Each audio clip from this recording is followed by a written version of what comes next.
அனைவருக்கும் வணக்கம். 2025ஆம் ஆண்டு வருடத்தில் கடைசி மாதமான டிசம்பர் மாதத்தில் நாம் இருக்கோம். 2026ஆம் ஆண்டு விரைவில் பிறக்க இருக்குது.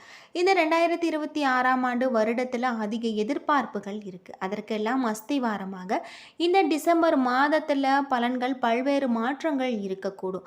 அந்த வகையில் டிசம்பர் மாதத்தில் ரிஷபராசிக்காரர்களுக்கு கிடைக்கக்கூடிய பலன்கள், பரிகாரங்கள் இதை பற்றி முழுமையாக தெரிஞ்சுக்கலாம்.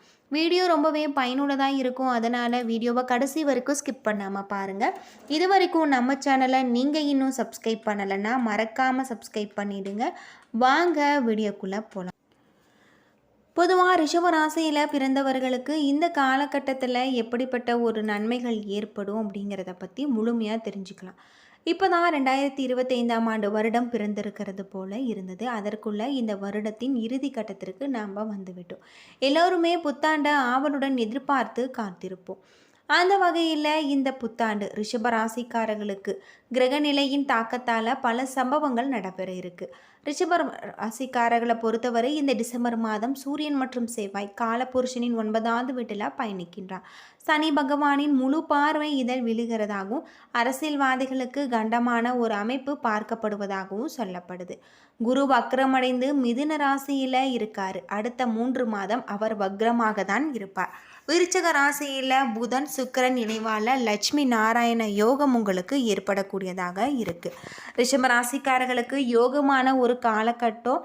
லட்சுமி நாராயணன் யோகத்தால் கண்டிப்பாக அதிர்ஷ்டம் உங்களுக்கு பெருகும். திருமணம் தொடர்பான விஷயங்களில் நன்மைகள் உண்டாகலாம். குழந்தை பாக்கியம் கிடைச்சிருக்கு. ஆவணங்களை முடிப்பது, கையெழுத்து போடுவது, வராத பணம் உங்களுக்கு வந்து சேர்வது, கோர்ட் வழக்குகள், மற்றவர்கள் கை கொடுக்கக்கூடிய ஒரு பணம் உங்களுக்கு கிடைக்கக்கூடிய யோகம் ஏற்படலாம். செழிப்பாக இருக்கக்கூடிய ஒரு காலகட்டம். குரு வக்ரமாக தன குடும்ப வாக்குஸ்தானத்தில் இருப்பதால் காசு பணத்திற்கு பிரச்சனை இருக்காது. அஷ்டமஸ்தானத்தில் அமர்ந்திருக்கக்கூடிய சூரியன் செவ்வாய் சனி பார்வையில் அமர்ந்திருப்பதால் பயணங்களின் பொழுது மிகவும் கவனமாக இருக்க வேண்டும். தந்தையின் ஆரோக்கியத்தில் நீங்கள் கவனமாக இருக்க வேண்டும். இரவு நேர பயணங்களை நீங்கள் தவிர்க்க வேண்டும். அது மட்டும் இல்லாமல் இந்த காலகட்டத்தில் உங்களுக்கு மனைவியின் ஆரோக்கியத்தில் கவனமாக இருக்க வேண்டியது. மனைவி இருந்தால் கணவன் ஆரோக்கியத்தில் நீங்கள் கவனமாக இருக்க வேண்டியது. பற்கள் கட்டுவது, அறுவை சிகிச்சை போன்றவைகளை செய்வீங்க. இந்த காலகட்டம் நேரடியாக சுப கிரகங்களின் பார்வை இருப்பதால் உங்களுக்கு நிச்சயமாக நல்ல விஷயங்கள் நடக்கும். குடும்பத்தில் மகிழ்ச்சி பெருகும். கணவன் மனைவிக்கிடையே அந்யோன்யம் பெருகும். அடகு வைத்த தங்கத்தை மீட்டெடுப்பீங்க. எந்த வேலைகளுமே உங்களுடைய காரியங்களை பொறுமையாகவும் சந்தோஷமாகவும் செய்வதால் வெற்றியை நீங்கள் குவிப்பீங்க. அது மட்டும் இல்லாமல் பெண்களுக்கு யோகமான காலகட்டமாக இருக்குது. வியாபாரிகள் நிறைய பேருக்கு அதிர்ஷ்டம் ஏற்படலாம். மாணவ மணிகள் படிப்பில் கவனமாக இருப்பது நல்லது. கண்களின் பாதிப்பு, நரம்புகளில் பாதிப்பு வரக்கூடியதாகும். இந்த காலகட்டத்தில் மற்றபடி பெரிய ஆபத்துகள் எதுவும் ஏற்படாது. சந்தோஷம், பொருளாதாரம் ரீதியாக 90% உங்களுக்கு நன்றாக இருக்குது. லட்சுமி நாராயணன் சுவாமி வழிபாடு உங்களுக்கு ஏற்ற ஒரு பலன்களை தரும் அப்படின்னு சொல்லப்படுது. இந்த காலகட்டம் பொதுவாக ரிஷபராசியில் கார்த்திகை 2, 3, 4 பாதங்கள், ரோகிணி, மிருகசீரிசம் 1, 2 பாதங்களாக கிரகநிலைகள் அமைஞ்சிருக்கு. தைரிய வீரிய ஸ்தானத்தில் குரு, சுகஸ்தானத்தில் கேது, ரணருண ரேகஸ்தானத்தில் புதன், சப்தஸ்தானத்தில் சூரியன் செவ்வாய் சுக்கிரன். அது மட்டும் இல்லாமல் தொழில் ஸ்தானத்தில் சனி ராகு என கிரக நிலைகள் இருப்பதால் இந்த காலகட்டம் எடுத்த காரியம் உடனே முடிக்கவில்லை என்ற டென்ஷன் உங்களுக்கு இருக்குது.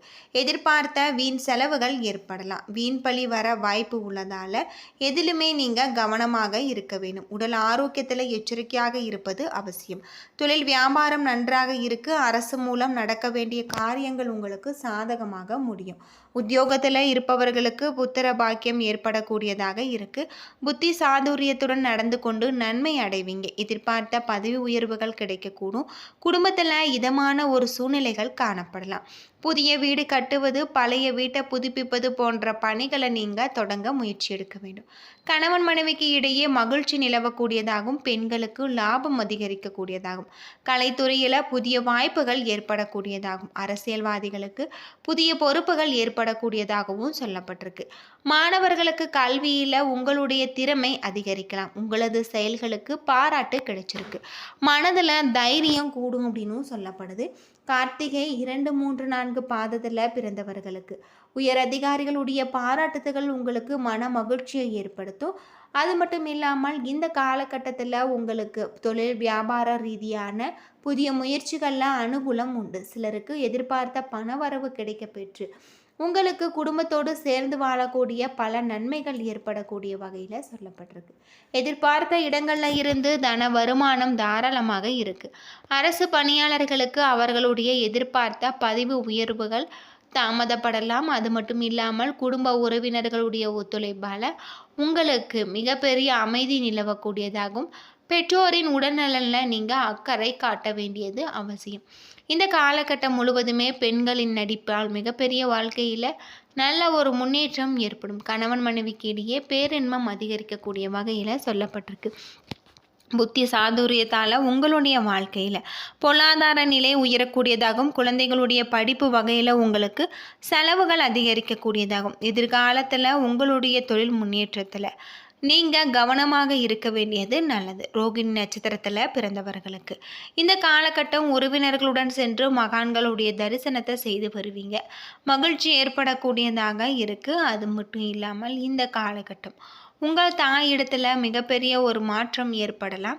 அது மட்டும் இல்லாமல் உங்களுக்கு விற்பனை உத்திகளை அனைத்தையுமே நீங்கள் செய்யக்கூடியதாகவும் சுற்றுப்புற நிலவுகளில் காரிய தடைகள் உங்களுக்கு ஏற்படும். இந்த காலகட்டம் அதிகாரிகளிடமிருந்து நீங்கள் மிகப்பெரிய ஒரு மாற்றத்தை கொண்டு வருவீங்க அப்படின்னு சொல்லப்படுது. மிருகசீரிஷம் 1-2 பாதத்தில் பிறந்தவர்களுக்கு இந்த காலகட்டம் முழுவதுமே உங்களுக்கு மிகப்பெரிய நன்மைகள் ஏற்படக்கூடியதாக சொல்லப்பட்டிருக்கு. முன்னேற்றத்திற்கு உதவிகரமாக இன்ப சுற்றுலா இனிய பயணங்களில் இன்பத்தில் தெளிக்கக்கூடியதாகும். குடும்பத்தில் இதுவரை வந்த பிரச்சனைகள் தரக்கூடியதாகவும் அமைஞ்சிருக்கு. அது மட்டும் இல்லாமல் இந்த காலகட்டம் முழுவதுமே உங்களுக்கு நல்ல ஒரு நன்மைகள் ஏற்படும். உங்களுடைய தொழிலில் இருக்கக்கூடிய அனைத்து விதமான பிரச்சனைகளுக்கும் நல்ல ஒரு தீர்வு கிடைச்சிருக்கு அப்படின்னு சொல்லப்படுது. தொழில் நிமித்தமான ஒரு பயணம் ஏற்படக்கூடியதாகவும் இந்த பயணம் உங்களுக்கு பல நல்ல வாய்ப்புகளை தரக்கூடியதாகவும் இருக்குது அப்படின்னே சொல்லலாம். பொதுவாக ரிஷபராசியில் பிறந்தவர்களுக்கு மிருகசீரிஷம் நட்சத்திரத்தில் பிறந்தவர்களுக்கு மகாலட்சுமிக்கு தீபமேற்றி வழிபட்டு வர உங்களுடைய வாழ்க்கையில் நன்மை ஏற்படும். குடும்பத்தில் மகிழ்ச்சி ஏற்படலாம். அது மட்டும் இல்லாமல் உங்களுக்கு இந்த காலகட்டம் சில காரியங்களில் ஏற்கனவே நடந்து முடிந்து இதுவரை நீங்கள் எதிர்பார்த்த காரியங்கள் மூலம் இருபரியான ஒரு முன்னேற்றத்தை நீங்கள் கொண்டு வரும் வகையில் இந்த காலகட்டம் உங்களுக்கு அமைஞ்சிருக்கு அப்படின்னே சொல்லலாம். வெள்ளிக்கிழமை தோறும் மகாலட்சுமி தாயாரை மனதார வழிபட்டு வருவது உங்களுக்கு பல நன்மைகளை ஏற்படுத்தும் அப்படின்னு சொல்லப்படுது. இந்த காலகட்டம் நீங்கள் மறக்காமல் வீட்டு பூஜை அறையில் தீபம் ஏற்றி லட்சுமி நாராயணனை வழிபட்டு வருவதும், அது இந்த படம் இல்லை என்றால் மேலும் நீங்கள் லட்சுமியை வழிபட்டு வருவது பல நன்மைகளை ஏற்படுத்தும் அப்படின்னு சொல்லப்படுது. பொதுவாக ரிஷபராசியில் பிறந்தவர்களுக்கு அற்புதமான பல மாற்றங்களை தரக்கூடியதாக இருக்குது. நிதானத்தை தந்திரமாக நீங்கள் முறையில் கையாண்டு பொருளாதார ரீதியாக முக்கிய முடிவுகளை எடுக்க வேண்டும். வாழ்க்கை துணையோடு எந்த ஒரு பிரச்சனையுமே எந்த ஒரு விஷயத்திலுமே நீங்கள் பாதிக்கக்கூடாது. அது மட்டும் இல்லாமல் தொழில்துறையில் மிக சிறப்பான வியாபாரிகளை நேரடியாக நீங்கள் கணிக்க வேண்டும். இந்த காலகட்டம் வியாபார ஒப்பந்தங்களில் கவனமாக கையெழுத்திட வேண்டும். புதிய ஒப்பந்தங்களில் புதிய ஷேர் மார்க்கெட் நிறுவனங்களில் நீங்கள் கவனமாக இருக்க வேண்டியது நல்லது அப்படின்னே சொல்லலாம். தொழிலில் இருக்கக்கூடிய அனைத்து விதமான பிரச்சனைகளுக்குமே தீர்வு கிடைக்கக்கூடிய ஒரு காலகட்டமாக இந்த காலகட்டம் உங்களுக்கு அமைஞ்சிருக்கு அப்படின்னு சொல்லப்படுது. என்ன நண்பர்களே, இந்த வீடியோ உங்களுக்கு பயனுள்ள ஒரு தகவலை தந்திருக்குன்னு நினைக்கிறேன். வீடியோ பிடிச்சிருந்தா லைக் பண்ணுங்கள், ஷேர் பண்ணுங்கள், கமெண்ட் பண்ணுங்கள். நன்றி நண்பர்களே.